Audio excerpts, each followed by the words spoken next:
UNESCO World Heritage Site. This UNESCO tablet belongs to this church, San Agustin Church, here in Intramuros, Manila.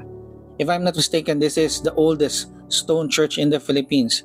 It was completed sometime 1607.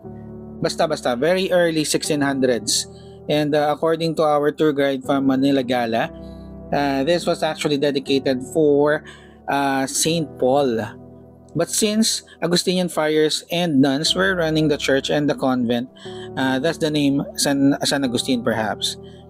Ayan, so let us pray while we marvel and be in awe of this, of the style, the design, the infra and the architecture of this original Baroque Spanish era church.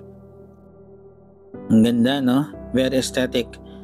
We are here nga pala because we are accompanying Taiwanese students na delegates ng Taiwan International Student Exchange Program in partnership with Philippine Science High School.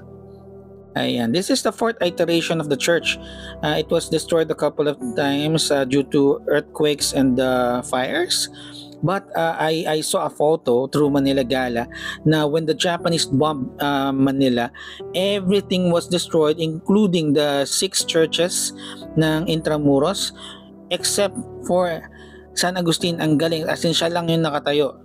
Thus, it has also a very dark past. Ang dami namatay ng mga pare at mga sibilyan. So ipagdasal din natin sila while we pray for our families.